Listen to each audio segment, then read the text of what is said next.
Modern monetary theory ya. Modern monetary theory ini foundersnya adalah Michael Hudson. Oke. Michael Hudson ini pendiri Hudson Institute yang di tahun 71 menyarankan Nixon untuk melepas dolar underlyingnya dari emas menjadi hutang, menjadi project negara lain tentunya ya, gitu. Jadi Indonesia punya project apa, bangun ini. Nah, dipinjemin. Nah, itulah printing money-nya berdasarkan project itu. Oke. Gitu. Selama 50 tahun dunia per hari ini, teori ini membuat Amerika menjadi negara sangat kaya. Amerika tuh kayaknya sebenarnya dari mulai tahun 71 itu. Ya, kemarin-kemarin biasa aja, tahun 60, tahun 50 biasa seperti dagang seperti biasa. Setelah itu kecepatannya tinggi sekali, gitu ya. Di tahun 60-an itu diglorifikasi setelah dia kaya. Jadi kita tahu cerita tahun 60-an mereka. Biasa aja sebenarnya, biasa aja gitu. Kalah perang baru bangun dalam negerinya gitu ya. Tahun 71 dia menjadi pengendali. Nah, MMT ini, Michael Hudson ini saat ini murid-muridnya seperti Stephanie Kelton itu ada di Bernie Sanders. Jadi kalau dulu pernah pada Partai Demokrat, kan ada Republik ada Demokrat. Saya ini pendukung Bernie Sanders. Bernie Sanders. Karena dia punya calon orang penasihat keuangannya adalah Stephanie Kelton, itu teman itu ya. Dialah yang mengajari saya tentang bahwa defisit itu mitos. Bayangin, defisit neraca perdagangan itu mitos. Inflasi itu mitos, gila nih orang. Tapi negara-negara yang sudah mengikuti modern monetary adalah tahun 89 Tiongkok menggunakan MMT, modern monetary theory, karena Michael Hudson dari tahun 81 sampai 91 dia guru besar ekonomi di Peking University. Politbironya Partai Komunis Cina saat ini adalah murid dia, gitu. Nah, di tahun 89 ada sebuah peristiwa yang menarik yang namanya Tiananmen Square. Di Tiananmen Square itu tabrakan dua hal, demokrasi atau komunis tetap dipakai. Maka 12 politbiro bilang, mau jadi demokrasi, lo ikuti kata demonstran, atau mau tetap seperti begini, kita akan menggunakan teori lain. Deng Xiaoping memutuskan 10.000 disikat itu ya. Akhirnya balik lagi menggunakan. Nah, 40% investor keluar dari China karena hak asasi itu terjadi. Pada saat kekosongan itu, apa yang mereka lakukan? Ada sebuah buku yang menarik namanya Tiananmen Papers. Tagline di bawahnya, The Secret Meeting That Changed China.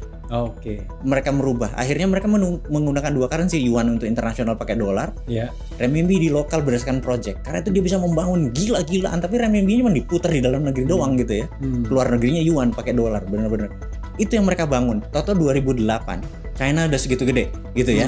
Nah, apakah gini kalau kita tanya dari tahun 89, anggap tahun 90 biar bulat gitu ya, sampai tahun 2020 itu baru berapa tahun? 30, 40 tahun lah kita anggap dengan persiapan mereka. Kalau 90 kan 30 tahun. China itu membangun 113 kota yang masing-masing itu gedungnya ada 2000, mulai dari rumah, gedung, perjalanan segala macam. Secara square meter bangunan dia membangun 25 triliun miliar meter kubik. Itu kalau dikalikan 1 juta, itu APBN Indonesia 20 kalinya juga belum ada. Pertanyaannya siapa yang membiayai? Kalau tidak printing money berdasarkan project, nggak mungkin ada. Nah, MMT itu New Mind. New Mind-nya adalah anak-anak yang berpendapat bahwa kita anti inflasi, kita anti bunga bank. Kita kalau menjabat nih New Mind, bunga bank akan 0. Jadi Bang Refli kalau punya duit 1 triliun biasa dapat 5% setahun, kira-kira dapat 50 miliar bunganya, depositonya, mendadak jadi 0. Ada 5.000 triliun uang di bank, mendadak jadi 0. Itu apa yang dilakukan kalau Bang Refli duitnya nggak ada bunganya? Ya ditarik biasanya. Terus dijadiin apa? Bisnis. Nah, karena itulah dalam semalam bisnis duit itu tuh keluar beredar di masyarakat, tapi kalau dikirim keluar tanpa underlying transaction, beli mesin atau segala macam atau impor sesuatu hanya untuk taruh uang di luar negeri, 10 tahun flight capital, penjara.